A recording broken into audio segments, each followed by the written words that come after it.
मेरी प्यारी छात्राएं, आपका कक्षा 8 में स्वागत करते हुए आप सभी को मेरी शुभकामनाएं। बच्चों, कक्षा 8 में हिंदी का शिक्षण ग्रहण करने से पहले आओ हम सब प्रभु का धन्यवाद करें। और प्रभु ही हमारा सब कुछ है, क्योंकि यह दुनिया, यह धरती, यह आकाश और पूरा ब्रह्मांड का वह मालिक है। और वह जो चाहता है वही होता है, मगर वह हमारा अच्छा ही चाहता है। यह श्रद्धा के साथ हम हमारे पाठ्य पुस्तक का पहली कविता, जो प्रार्थना कविता है, उसका समूहगान करेंगे। बाद में हम व्याकरण में वचन, उपसर्ग और प्रत्यय का पूरा अध्ययन। तेरी है ज़मीं, तेरा आसमां, तू बड़ा मेहरबान, तू बख्शिश कर सभी का है तू, सभी तेरे खुदा मेरे, तू बख्शिश कर। तेरी मर्जी से मालिक हम इस दुनिया में आए हैं, तेरी रहमत से हम सबने ये जिस्म और जान पाए हैं। तू अपनी नजर हम पर रखना, किस हाल में ये खबर रखना।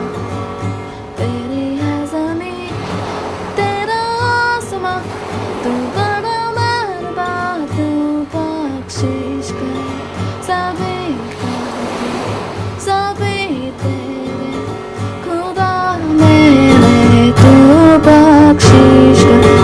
तू चाहे तो हमें रखे, तू चाहे तो हमें मारे, तेरे आगे जो पाकर सर खड़े हैं यहाँ जे हम सारे, वो सबसे बड़ी ताकत वाले, तू चाहे तो भला फत डाले।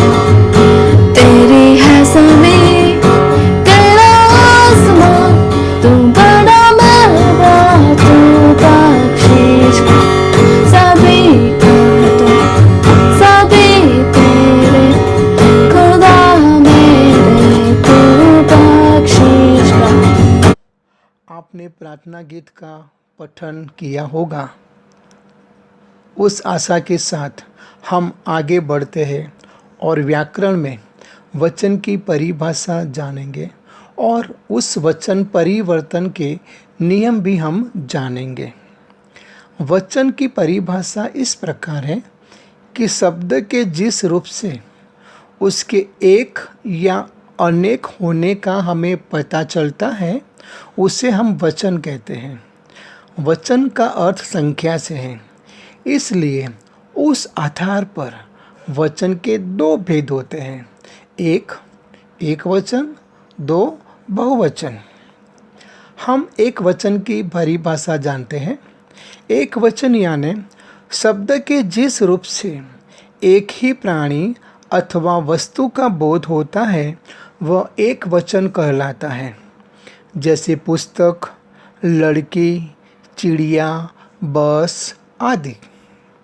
बहुवचन की परिभाषा इस प्रकार है, शब्द के जिस रूप से एक से अधिक प्राणियों अथवा वस्तुओं का बोध होता है, वह बहुवचन कहलाता है।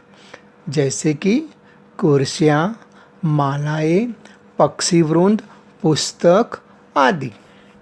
अब हम जब वचन परिवर्तन के नियम में आगे बढ़ते हैं, तो एक बात का हम ध्यान रखेंगे कि कोई भी शब्द होता है, वह शब्द का जो पीछे कुछ स्वर आते हैं, स्वर यानी गॉड गिफ्ट होता है, अ, आ, ई, उसे स्वर हम बोलते हैं, वो स्वर होता है। और जो शब्द होता है वह स्त्रीलिंग भी होता है और पुल्लिंग भी होता है। जैसे कि भाषा, हम भाषा कैसा है ऐसा नहीं बोलते, हम भाषा कैसी बोली जाती है इस प्रकार बोलते हैं, यानी कि भाषा स्त्रीलिंग है।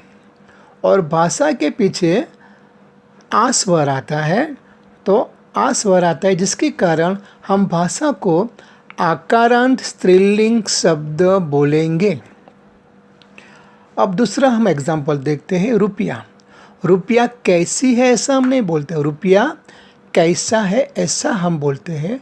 यानी रुपया भी, उसके पीछे भी आ शब्द आता है, तो उसको हम आकारांत पुल्लिंग शब्द उसको बोलेंगे। तो आओ बच्चों, हम ये बात को ध्यान में रखते हुए पहले नियम की ओर बढ़ते हैं। पहला नियम इस प्रकार है कि अकारांत स्त्रीलिंग शब्द में अ के स्थान पर ए लगाकर शब्द का बहुवचन बनाया जा सकता है। जैसे कि आँख तो आँखें, बहन बहनें। आप भी मेरे साथ बोलते रहिए, रात रातें, बात बातें। बहुत खूब। अब हम दूसरा नियम की ओर जा रहे हैं। आकारांत स्त्रीलिंग शब्द में आ के स्थान पर ए लगाकर शब्द का बहुवचन बनाया जा सकता है। जैसे कि बाला तो बाला ए, कन्या कन्या ए, कथा कथा ए, सेवा सेवा ए। वचन परिवर्तन का तीसरा नियम है, ई या बड़ा ई आकारांत स्त्रीलिंग शब्द में ई या ई का स्थान पर हम इया करेंगे और इया करने से शब्द का बहुवचन बन सकता है। जैसे कि तिथि तो तिथियाँ, मक्खी मक्खियाँ, रोटी रोटियाँ, नीति नीतियाँ। बहुत खूब। हम वचन परिवर्तन का चौथा नियम में जानेंगे कि इया अंत वाले ई आ अंत वाले स्त्रीलिंग शब्द का बहुवचन करने के लिए शब्द के अंतिम या को हम या कर दिया करेंगे और उसका बहुवचन हम बनाएंगे। जैसे कि बुढ़िया तो बुढ़िया, चिड़िया चिड़िया, गुड़िया गुड़िया, डिबिया डिबिया। वचन परिवर्तन का पांचवा नियम, उकारण स्त्रीलिंग शब्दों में उ का उ करके ए लगा के हम उसका बहुवचन बनाएंगे। बहु बहुएं, ऋतु ऋतुएं, वस्तु वस्तुएं, धेनु धेनुएं, जू जुएं। वचन परिवर्तन का छठा नियम, औकारण स्त्रीलिंग शब्दों के अंत में ए लगाकर भी हम बहुवचन बनाया जा सकते हैं। गौ गौए। सातवां नियम, आकारांत पुल्लिंग शब्दों का बहुवचन बनाने के लिए आ को हम एक कर देंगे और उसका बहुवचन हम बनाएंगे। जैसे कि लड़का लड़के, छाता छाते, रुपया रुपये, बेटा बेटे। अब ये जो नियम है उसको हम थोड़ा ध्यान से सुनेंगे कि जैसे एक वर्ग होता है, एक दल होता है या समूह होता है, और वो समूह का उसका हमें बोध कराता है, और वो जो बोध हमको कराता है वो बोध हमको एक वचन शब्दों में कराता है। तो जब हम उसका बहुवचन बनाएंगे तो वो बहुवचन बनाने के पीछे हम कण, वर्ग, वृंद, जन जैसे शब्दों को जोड़कर भी हम बहुवचन बना सकते हैं। जैसे कि प्रजा यह समूह बताता है तो उसका बहुवचन होगा प्रजाजन। छात्र यह भी समूह है, छात्रगण। लेखक लेखक वृंद एक वर्ग है, शिक्षक एक वर्ग है, शिक्षक वर्ग या शिक्षक गण भी हम लिख सकते हैं। तो बच्चों, ये 8 नियम हम 8वीं कक्षा में पढ़ेंगे। और आशा रखता हूँ कि नियम आपको कंठस्थ भी होंगे और आप अच्छी तरह अपनी परीक्षा में अच्छे अंक पर ला सकेंगे। तो बच्चों आगे आते हैं उपसर्ग। उपसर्ग यानी भाषा के वे अर्थवान छोटे छोटे खंड जो शब्दों में आगे जुड़कर नए शब्द बनाते हैं और उनका अर्थ में बदलाव भी लाते हैं, उन्हें हम उपसर्ग कहते हैं। उपसर्ग स्वतंत्र होता है तो उसका कोई अर्थ नहीं होता। जब वह शब्द के आगे जुड़ जाता है तभी उसका अर्थ होता है।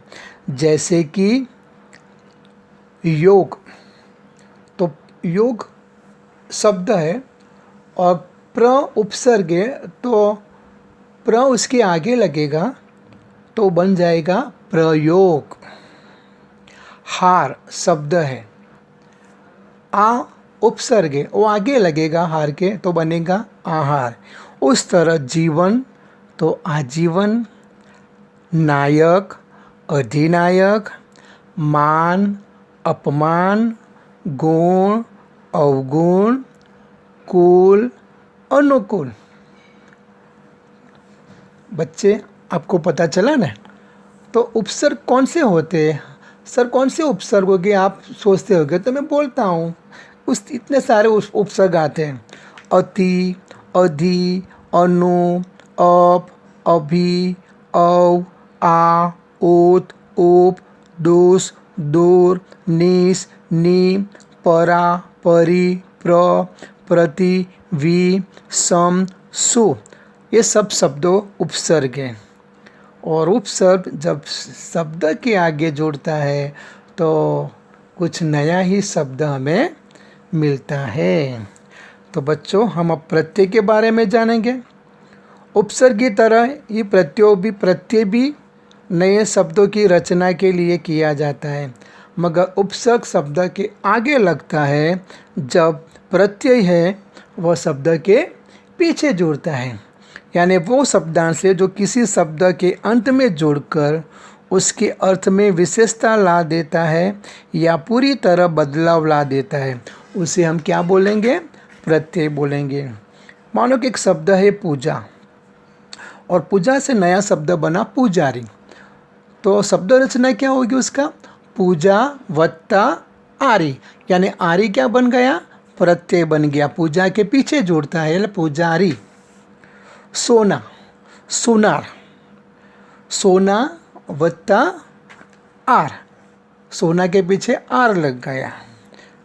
कलम कलमदान, शब्द रचना क्या होगी अब? कलम वत्ता दान। मानव, तो मानव के पीछे एक शब्द जुड़ता है, हम जानते हैं क्या होगा? मानवता, मानव वत्ता ता। लड़ लड़ाई, लड़ वत्ता आई। दया दयालु, दया वत्ता आलू। दया से और भी एक शब्द बनेगा, दयावान, दया वत्ता वान। इस तरह ता, या, कर, आई, औना, वाला, आ, पन, इया, साली, आलो, आय, नी, आरी, यह शब्द के पीछे जोड़कर एक नया शब्द बनाते हैं। बच्चों आपने आज वचन के परिवर्तन के नियम, उपसर्ग और प्रत्यय के बारे में जाना होगा। आपके पास अगर कक्षा 8 की किताब हो तो उसमें कई सारे उदाहरण दिए हुए हैं, उसका आप अच्छी तरह अभ्यास करें। हम जब भी मिलेंगे तो उसका फिर से हम पुनरुच्चार करके फिर से हम उसको कंठस्थ करने के लिए प्रयास करेंगे। Thank you.